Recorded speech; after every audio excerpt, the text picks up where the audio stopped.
Кээде адам баласынын жүрөгү сыгылып калат. Мунун бир нече себептери бар. Эмне үчүн кээде ошол бар нерсе жайында болсо да, инсандын курсагы ток болсо да, кийими, бар нерсеси жетиштүү болсо да, эмне үчүн жүрөгү сыгылып, көкүрөгү кысылып, бир жаман бир абалга түшүп калат же өзүн бир жаман сезип калат. Мунун себеби Аллах өзү билүүчү. Аллах Таала Кур'анда айтат: "Estaizu billah wa laqad na'lamu annaka yadhiqu sadruka bima yaqulun fasabbih bihamdi rabbika wa kun minas sajidin wa'bud rabbaka hatta ya'tiyakal yaqin." Пайгамбарыбыз саллаллаху алейхи вассалам инсан эле. Ал киши дагы башка адамдар сыяктуу адам эле. Бир гана ал кишинин айырмасы адамдардан айырмаланып, ал кишиге Аллах Тааладан вахий түшөт эле. Ошол пайгамбарлык неематы бар эле. Мына ушул пайгамбарыбыз саллаллаху алейхи вассаламда дагы мына ушул аятка көрө кээде жүрөгү сыгылып, көкүрөктөрү кысылып калат эле. Эмне үчүн?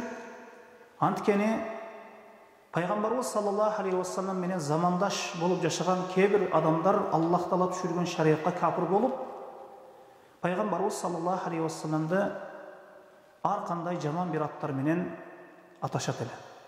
Пайгамбарыбызды сыйкырчы дешет эле, көз ачык дешет эле, жинди акын дешет эле. Мына ушул сөздөрдү уккан кезде пайгамбарыбыз саллаллаху алейхи вассаламдын жүрөгү кысылып, мындайча айтканда бир өзүн жаман сезип калат эле. Аллах Таала пендесинин абалын жакшы билүүчү. Мына ошондо Аллах Таала бир нече аяттарда пайгамбарыбыз саллаллаху алейхи вассалам тынчтандырып, сенин башыңа түшкөн нерсе өткөн пайгамбарлардын да башына түшкөн деп пайгамбарыбыз саллаллаху алейхи вассаламды тынчтандырып коет эле. Мына аятта, азыр окуган аятыбызда Аллах Таала айтып жатат: чындыгында о Мухаммад саллаллаху алейхи вассалам, биз сенин жүрөгүң кысылып, жүрөгүң мындайча айтканда тар болуп, жүрөгүң көкүрөгүң кысылып тар болуп жаткандыгын билебиз. Жүрөгүң кысылып тургандыгын билебиз. Ошол мушриктер айтып жаткан ар кандай сөздөргө, Аллахка капыр болуп он адамдардын ар кандай сөздөрүнө жүрөгүң кысылып, көкүрөгүң кысылып, жаман бир абалга түшүп калганыңды биз билебиз дейт Аллах Таала. Инсан кээде мына ушундай жүрөгү көкүрөгү кысылып калган кезде Аллахка кайтуусу керек.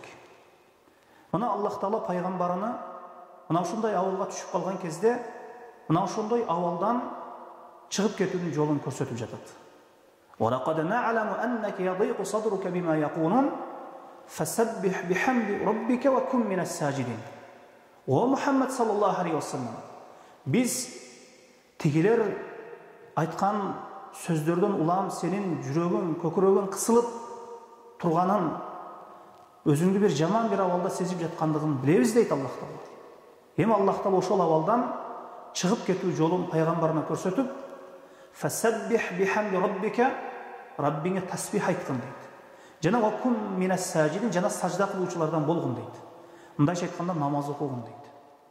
Пайгамбарыбыз саллаллаху алейхи вассалам башына түшүп, мына ушундай оор бир абалга түшүп калган кезде намаз убактысы кирип, азан айтылган убакытта, азан айтыла турган учур келип калган убакытта ошол азанчысы Билалга айтат эле: "Арихни я Билал, арихна я Билал, бизди бир кубандыргын о Билал" деп. Пайгамбарыбыз саллаллаху алейхи вассалам азан айтылган убакытта, Аллахтын ысмы жаңырган убакытта башына түшкөн түшүктөрдү унутуп коет эле. Пайгамбарыбыз саллаллаху алейхи вассаламга Аллах Таала мына ушул аятта эки нерсени мына ушундай абалдан чыгып кетүү жолун көрсөттү. Раббиңди улуулагын, Раббиңе тасбих айткын, жана сажда кылуучулардан болгон дейт. Мындан максат намаз окугун деген. Аллахты эстөө, Аллахты зикир кылуу, Аллахтын бирлигини жүрөктө бекем сактап растоо, Аллахты таанып билүү, Аллах Таала тууралуу илимди окуп үйрөнүү, Аллахка баш ийүү, Аллахқа мойынсыну инсанды мына ушундай абалдардан алып чыгып кетет. Көкүрөгү кысылып калган кезде, жүрөгү кысылып калган кезде, ар кандай жаман абалдан мына ушул намаз жана Аллах Тааланы эстөө, зикир алып чыгып коет инсанды. Жакшы бир орунга, жакшы бир абалга түшүп алуусуна намаз, зикир, Аллахты эстөө себеп болот. Мына ошондуктан кээ бир адамдар ошол көкүрөгү кысылган кезде, жаман бир абалга түшүп калган кезде барып арак ичет, наркотикалык ар кандай заттарды колдонот, жана ошондой эле ар кандай арам нерселерди татып көрөт, бирок ошол жүрөктөгү кысылып турган нерсе, ошол нерсе жүрөктө кысылып турган нерсе кетпейт. Муну кетире турган нерсе Аллахка кайтуу, Аллахты эстөө жана Аллахка сажда кылуу, намаз окуу.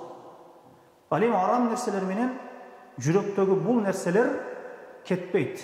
Кысылуу, жүрөктөгү ошол жүрөктүн тар бир инсан тар болгон абалда жүрөк бир кысылып, көкүрөктөр бир кысылып, жаман бир абалга түшүп калуудан инсанды арам нерселер чыгарбайт. Мына ошондуктан кээ бир адамдар мына ушундай жүрөгү кысылып, жаман бир абалды сезген кезде барып арак ичет, барып зына кылат, ар кандай арам нерселерди татып көрөт, кол уруп көрөт, бирок ошол арам нерселер, ошол туура эмес иштер аны ошол көкүрөктөгү сыгылуусун же жүрөктөгү сыгылуусун кетирбейт. Анткени Аллах Таала башка бир аятта айтат: "Ва ман а'рада ан зикри фа инна лаху маишатан данка ва нахшуру йawmal қиямати a'ма." Ким биздин зикирибизден баш тартса, ага тар жашоо бар дейт. Аллах Таала жүрөктөрдү сыгып кое турган зат, жүрөктөрдү, көкүрөктөрдү кысып кое турган зат, сыгып кое турган зат. Инсан канчалык Аллах Тааладан алыстаган сайын, Аллахка баш ийбеген сайын, инсан кысылып, көкүрөктөрү кысылып, руханий тараптан кыйын бир абалга түшүп бара берет.